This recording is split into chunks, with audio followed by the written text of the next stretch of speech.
Et si votre intuition était la clé d'une vie plus fluide et alignée? Bienvenue dans le pouvoir de l'intuition, le podcast qui va vous aider à écouter, à comprendre, à utiliser l'intuition au quotidien. Je suis Laetitia André, je suis thérapeute intuitive et hypersensible et je vous embarque avec joie dans un voyage au cœur de votre intuition. Dans ce podcast, on va rendre l'intuition plus concrète, plus vivante, plus accessible. On va apprendre à lui faire confiance et aussi à l'intégrer avec simplicité dans notre vie, dans nos décisions, dans les relations, dans notre bien-être. Alors est-ce que vous êtes prêts à réveiller ce super pouvoir et à transformer votre quotidien grâce à votre intuition? Si oui, alors c'est parti. Vous êtes-vous déjà retrouvé dans une relation où tout semblait parfait au début, mais au fond de vous, vous saviez qu'il y a quelque chose qui clochait? Votre intuition, vos ressentis, vous avez un peu prévenu, mais ensuite vous vous êtes convaincu du contraire. Alors bienvenue dans ce nouvel épisode du pouvoir de l'intuition.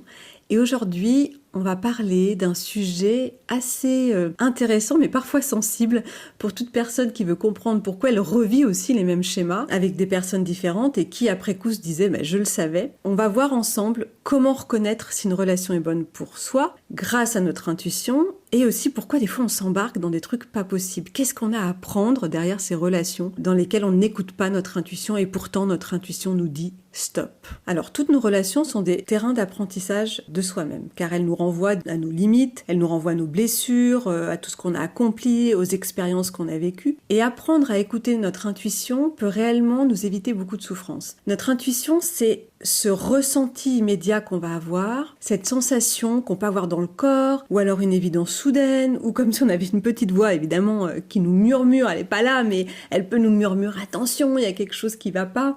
Et voilà, c'est quelque chose qui arrive comme ça qu'on ne sait pas forcément expliquer. Et puis là-dessus, notre super mental lui adore discuter de tout et chercher des preuves et il veut tout justifier, il va nous dire mais non, laisse une chance à cette personne, elle est tellement adorable, mais cette personne est gentille, pourquoi tu douterais d'elle, allez, sois plus tolérant. Et là, il y a tout un schéma mental qui vient se mettre en place et du coup, on n'écoute pas cette première intuition, on n'écoute pas ce ressenti qu'on avait au départ. Et très souvent, c'est le mental qu'on écoute parce que le mental rassure, parce que le mental argumente et parce que le mental a accès à toutes nos expériences passées, à toutes nos peurs, et il sait exactement comment nous ficeler, comment nous rassurer. Mais c'est exactement à ce moment-là qu'on commence du coup à ignorer tous ces signaux qui sont importants et qu'on commence du coup parfois à faire un peu n'importe quoi. Alors, comment savoir qu'une relation ne va pas être un long fleuve tranquille, contrairement à ce qu'on peut penser, et qu'elle peut aussi devenir toxique grâce à notre intuition? Déjà, on a des réactions physiques. Notre corps réagit, ça peut être une boule dans le ventre, une tension dans la gorge, comme si elle était serrée là, comme quand on peut pas respirer, ou un mal de tête, enfin voilà, ça prend un peu dans la poitrine aussi, ça nous serre. Notre corps lui ment pas. L'idée, ça va être de voir aussi physiquement, quand notre intuition veut nous parler, quel est le signe physique qui nous met en alerte. Ensuite, on a la petite voix intérieure, comme si on entendait quelque chose qu'on n'arrive pas à expliquer, mais on sait qu'il y a quelque chose qui va pas. C'est comme si on avait un programme en fond qui nous dit toujours ça va pas, il y a un décalage, ce lien ne t'apporte rien. Il n'y a pas, évidemment, il n'y a pas de preuve tangible, mais c'est comme si on avait ce programme de fond là derrière la tête. Ça peut être aussi en 3 une sorte de perte d'énergie. Chaque fois, par exemple, qu'on voit la personne, on peut se sentir vidé, lessivé, comme si elle avait aspiré quelque chose de nous. Et puis en 4, un autre point qui peut être intéressant, ça va être de voir des signaux comme ça un peu partout qui viennent du coup attester notre ressenti. Ça peut être des signaux, je sais pas, je vous parlerai tout à l'heure. Moi, je vous raconte une petite histoire auquel je pense là et qui est vraiment très intéressante. Du coup, je pense que je vous la partage. En tout cas, voilà, ça va être des signaux comme ça qu'on va voir, du rouge, une couleur, enfin quelque chose qui va nous mettre face à l'évidence. Et je suis sûre que là, vous avez déjà peut-être même 1 ou 2 relations en tête qui correspondent à ces descriptions quand vous vous sentez dans ces situations avec des personnes et vous avez cette petite voix intérieure qui vous avait soufflé qu'il y avait un danger, mais il n'y a pas de preuve. Et quand il n'y a pas de preuve, le mental, il n'aime pas ça. Et qu'est-ce qu'il est important du coup de comprendre là-dedans, c'est que l'intuition, elle va pas argumenter. L'intuition, elle va simplement vous dire attention. Seul le mental argumente, d'accord ? Et c'est là où c'est compliqué du coup de la suivre parce qu'elle n'a aucune argumentation. Et du coup, pour rebondir là-dessus, je vais vous raconter cette histoire en lien avec cette intuition. C'est une expérience que j'ai jamais oubliée parce qu'elle m'a appris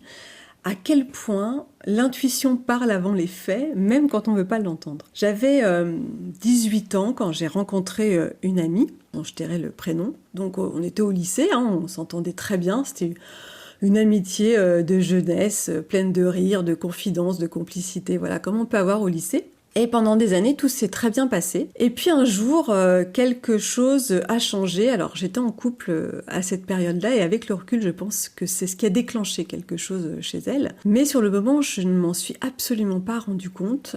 Et un jour, sans raison apparente, j'ai commencé à ressentir une sorte de malaise quand je la voyais. Alors, il n'y avait rien de concret, mais juste, j'avais des sensations étranges. Et plus le temps passait, plus ces sensations augmentaient. Comme si mon corps, en fait, me disait quelque chose que ma tête refusait d'entendre. Et je me souviens très bien d'un jour en particulier, elle est arrivée chez moi, j'habitais à Paris à l'époque, et dès qu'elle a franchi la porte, ma gorge s'est serrée, et j'ai senti une sorte de contraction dans ma poitrine. Je me sentais mais vraiment oppressée, et j'ai cru que je faisais une crise d'angoisse. Et évidemment, elle a voulu me rassurer, et plus elle me rassurait, plus elle se rapprochait de moi, pire c'était, quoi. C'était improbable, j'étais obligée d'ouvrir la fenêtre, je supportais plus. Mais comme j'avais pas fait le lien, j'avais pas compris en fait que c'était sa présence qui déclenchait ça, c'était non-stop, je n'arrivais pas à m'en défaire, ça montait, ça me faisait des pics comme ça d'angoisse, ça redescendait, des pics d'angoisse, etc. Bon, voilà, c'était comme ça, mais c'est aussi à ce moment-là que d'autres signes ont commencé à apparaître. Et je sais que ça va vous sembler complètement étrange, même un peu débile, mais j'ai commencé à remarquer des panneaux stop, voilà, partout. Les panneaux stop. Alors, il y en a partout, comme je vous disais, j'habitais Paris à l'époque, donc évidemment, des panneaux stop, il y en avait à tous les coins de rue, mais mon regard s'arrêtait sur les panneaux stop. Et ce qui n'était pas anodin, c'est que je les remarquais précisément les jours où elle m'appelait, ou quand je devais aller la voir. Donc, sur le moment, j'ai pas compris le lien, ça j'avoue que j'ai pas du tout fait le lien. Et puis je trouvais ça quand même bizarre de voir mon regard s'arrêter sur ces panneaux stop, parce que des panneaux stop, on en croise partout et notre regard s'arrête pas forcément dessus. Voilà, moi, mon regard s'arrêtait sur les panneaux stop. Et c'est vrai que j'avais pas encore la conscience que j'ai aujourd'hui, ni les outils d'ailleurs que j'ai aujourd'hui pour interpréter mes ressentis, mais quelque chose en moi était quand même en alerte. Et c'était persistant, parce que ça a duré quand même plusieurs mois. Et puis un jour, je suis allée lui rendre visite dans la ville où elle habitait. Et tout s'est bien passé au début, on a passé une journée ensemble, c'était sympa. On est sortis le soir, on a ri, enfin voilà, comme avant, c'était très cool. Et sans prévenir, tout a basculé, parce que dans la soirée, elle a eu une réaction mais complètement disproportionnée, que j'ai pas du tout vu venir. Elle s'est mise en colère, sans raison, simplement parce que je venais de lui parler de mes prochaines vacances avec mon compagnon et que du coup on ne partirait pas en vacances ensemble toutes les deux. Et là, elle s'est levée mais furieuse et elle m'a laissée seule dans le café comme ça, j'ai rien compris quoi. Je me suis retrouvée toute seule dans ce café, il devait être 1h du mat, je sais même plus exactement. Et j'ai pas compris ce qui se passait quoi. Et je suis rentrée chez elle, j'ai sonné plusieurs fois et elle ne m'a jamais ouvert la porte. Donc je me suis retrouvée dehors, il devait être 1h du mat, dans une ville que je connaissais pas. J'avais pas mes affaires, j'avais pas d'endroit où aller, et je peux vous dire que j'étais complètement sous le choc, parce que je m'y attendais pas du tout. Enfin, bon, pas du tout. Peut-être qu'au fond de moi, une partie de moi quand même savait, vu le nombre de panneaux stop que j'avais vus, voilà, je savais quand même des semaines que je voyais ces panneaux stop. Et que ça me disait littéralement, stop, arrête cette relation, écoute-toi, ou même n'y va pas, quoi. Alors, je vous passe les détails de ma soirée. Le lendemain, elle s'est excusée et j'ai récupéré mes affaires, mais autant vous dire que je ne l'ai jamais revue. J'ai coupé tout contact avec elle parce que ça a été d'une violence absolue, quoi, pour moi. Et puis, vu que mon intuition, parce que après coup, j'ai quand même compris, cet épisode-là de ma vie est un vrai déclic. J'ai compris ce jour-là que l'intuition ne passe pas toujours par les mots, mais elle peut aussi se manifester déjà par le corps, et aussi par les symboles, et ces coïncidences répétées que mon mental trouvait ridicules, ces panneaux stop, eh bien, elles étaient là pour me dire, arrête quoi, arrête. Et pourtant, c'était énorme, je veux dire, à chaque fois que je voyais cette copine, j'avais ce panneau stop, je veux dire, à un moment donné, il fallait quand même que je réagisse, quoi. Mais voilà, et je pense que c'est ce que ça m'a appris, c'est ce que cette relation devait m'apprendre, fais-toi confiance. Chaque fois que votre intuition, en tout cas, vous envoie un signal et que votre mental répond « tu te trompes », c'est qu'il y a quelque chose en nous, allez voir, quelque chose en nous aussi à travailler. Si on rencontre quelqu'un par exemple, et que dès les premiers instants, on ressent un léger décalage entre ce que la personne nous montre et ce qu'on ressent d'elle, voilà, vous savez au fond que ça va pas être facile, quoi. Votre intuition, elle vous prévient, il y a un décalage, on sent quelque chose, ça peut être très physique. Mais qu'est-ce qu'il va faire, lui, votre mental? Il va reprendre aussitôt le dessus, sois pas parano, donne une chance, t'as peut-être besoin de vivre quelque chose, c'est sûrement juste la peur. Et comme cette relation vous apporte ce que vous croyez ne pas avoir, peut-être de l'attention, de la passion, un sentiment d'exister, alors vous foncez. Et vous ignorez le ressenti que vous pouvez avoir. Donc au début c'est magique et puis après toutes les complications arrivent, les tensions, le déséquilibre, la souffrance. Exactement ce que votre intuition vous avait murmuré dès le départ. Donc là, moi je vous parlais d'une situation d'amitié, là je vous reparle d'une situation plus amoureuse, mais peu importe.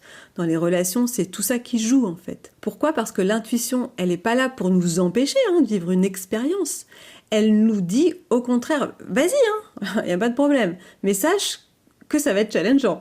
Ou je t'aurais prévenu, parce que regarde dès le début ce que cette relation va réveiller en toi, quoi. Dès le départ, t'es bloqué, dès le départ, t'angoisses. Elle met en lumière un travail intérieur aussi à faire. Et là, il y a 3 choix qui s'offrent à nous dans ce cas-là. C'est soit on ignore notre intuition, et on continue à avancer, donc on va vivre la relation. On se sent pas toujours très bien, on comprend pas toujours, mais on va se dire que ça passe. Et comme on règle rien à la problématique, on va répéter le schéma et on va finir blessé, fatigué, déçu. Moi, dans la situation dont je vous parlais avec cette copine, je pense que je devais vraiment comprendre cette toxicité et faire confiance à mon intuition. En 2, vous pouvez l'écouter mais fuir par peur, c'est-à-dire que vous vous protégez. Si vous travaillez pas la peur ou la blessure qui a été touchée à ce moment-là, vous allez retomber sur le même type de relation. Et du coup, vous allez fuir ce genre de relation parce que vous vous dites « Ah non, c'est pas possible, à chaque fois je retombe sur les mêmes problématiques, donc je fuis ». 3e solution, vous allez écouter et choisir d'y voir une opportunité de grandir. Vous vous dites à ce moment-là, si je ressens ce malaise, c'est qu'il y a une peur ou quelque chose derrière à dépasser ou quelque chose que j'ai pas compris et qu'il faut que j'aille voir un peu plus loin. C'est pas forcément que l'autre personne est mauvaise pour vous non plus, c'est simplement que sa manière d'être réveille en vous aussi une blessure non apaisée. Et votre intuition vous dit alors, attention, si tu avances sans conscience, tu vas souffrir. Mais si tu travailles sur ce que cela éveille en toi, tu vas pouvoir transformer cette situation. Et là, il y a encore 2 issues possibles. Soit vous n'avez plus besoin du coup de cette relation et du coup elle va s'arrêter d'elle-même.